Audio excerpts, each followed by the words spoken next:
Took a swing at a wrecking ball and I prayed for my downfall. In this lesson, we will be looking at fractions. There are three types of fractions: improper, proper, and mixed fraction. An improper fraction will be a fraction where the numerator is greater than the denominator. For example, I have 10 over 5. Proper fraction would be something like 20 over 100. And a mixed fraction would be a fraction multiplied by a whole number. So, for example, 2.5. When working with fractions, there are some things that we must know. A over A is 1. And this is always true. If you divide 100 by 100, that will be 1. Infinity over infinity, that would be 1. And if you have, say for example, a variable x over x, it would still be 1. So once you have the same thing in the denominator and the numerator, then the value would be 1. The next thing you must know how to add, subtract, multiply, and divide fractions. So the first thing you do when adding fractions, you would simplify if there is a fraction that can be simplified. Here we see that this can be simplified. So instead of having 6 over 28, I can have 3 over 14. Now I will find the LCM of the denominator. And the denominator is whatever is in the lower part of the fraction. So these are the numerator and these are the numerators. Now I will find the LCM of the denominator. The LCM here would be 14. So let me draw this line, put 14 in the denominator as the LCM. Now you divide the LCM by this denominator, and that would be 2 multiplied by the 2 that's already there in the numerator. Then you put the plus sign. 14 divided by 14 would be 1 multiplied by this 3. So I would have 4 plus 3 over 14, which would be 7 over 14. And this can be reduced to be 1 over 2. Now say I was given 17 over 10 minus 2 over 5. First thing I do, I look to see if I can simplify either of the fractions. In this case, I can't. So what I will do, I will look for the LCM of the denominator. In this case, the LCM would be 10.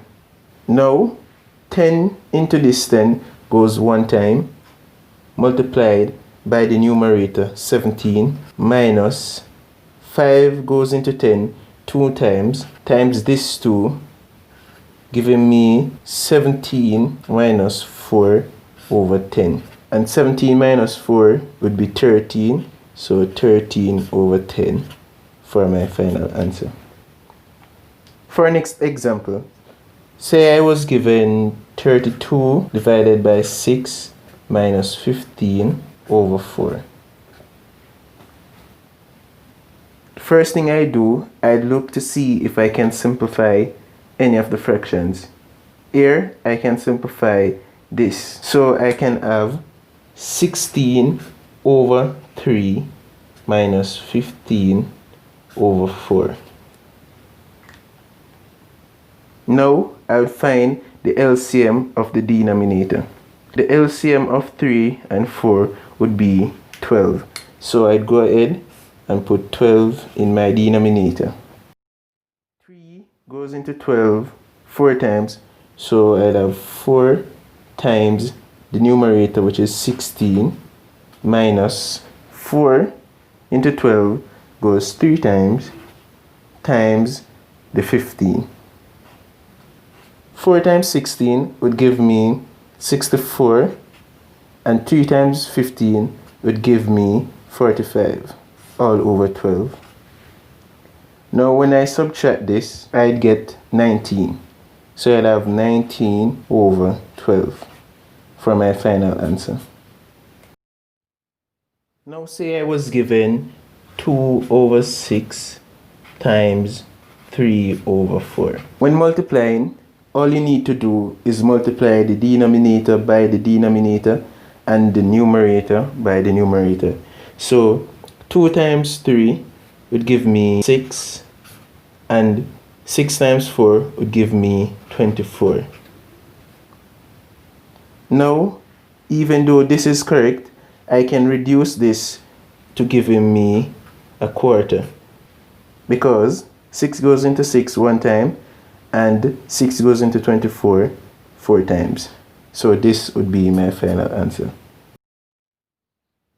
Now say I got this 2 over 7 divided by 5 over 6. When dividing, all you need to do is reciprocate this, meaning you flip this, and do the same thing you would do when multiplying. You just change the denominator to the numerator and the numerator to the denominator. So I would have 2 over 7 times 6 over 5.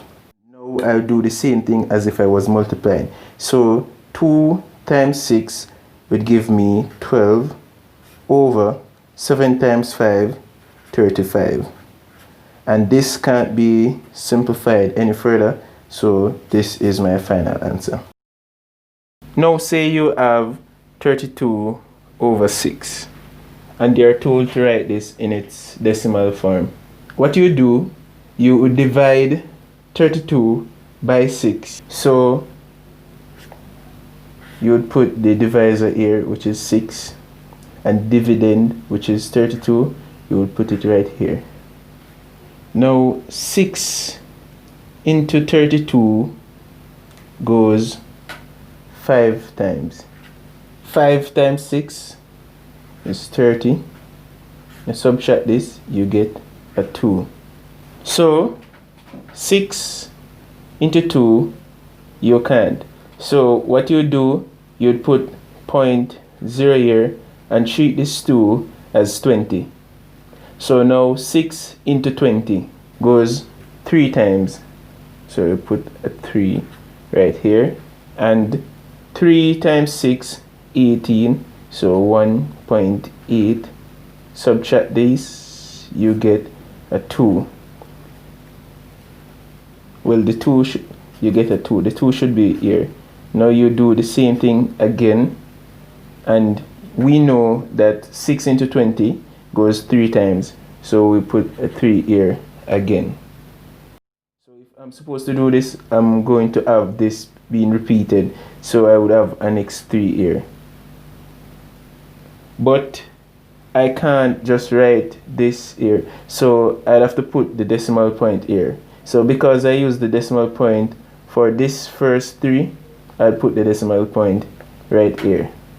So 32 divided by 6 would be equal to 5.3. Continuing. This thing above the 3 means that 3 continues.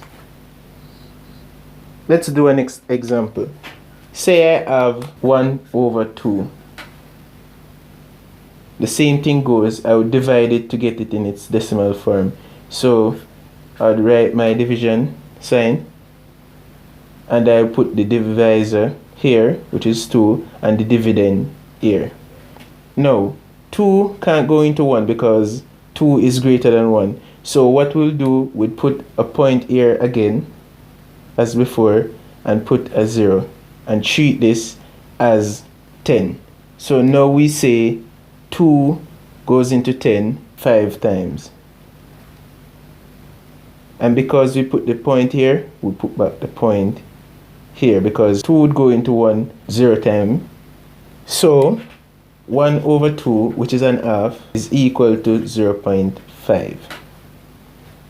Let's do a next example to make sure that this is clear.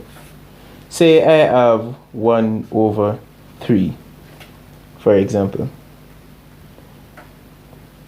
To get this in its decimal form, I'd have to divide it. So I'd have my division sign again, and I'd have the dividend and the divisor, which is 3.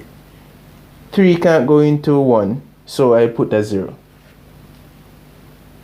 Now I put a point here and a 0 to treat this as 10. So let me put my point here from now. 3 into 10, let's treat this as 10, is 3 times. And 3 times 3 would be 9. So 9. And 10 minus 9 would give me 10 again. If I continue to do this, I will get the same thing. 3 into 10, 3 times 3, 9. And I will continue getting 3 over and over. Once you're getting the same thing repeating, you can write it as this, 0.3 with that slash above it, meaning that this 3 is continuing. So 1 divided by 3 is equal to 0.3 continuing. You may hear me saying divided by 3 because that is what a fraction is, a dividend and a divisor. So when you have 1 over 3, you're saying how many times can 3 go into 1? And this is the answer to that. 3 can go into 1 0.3 times. Now say I have this improper fraction, 34 over 6, and I'm told to write this as a mixed fraction. What I would do, I would divide this again. So I'll do my division.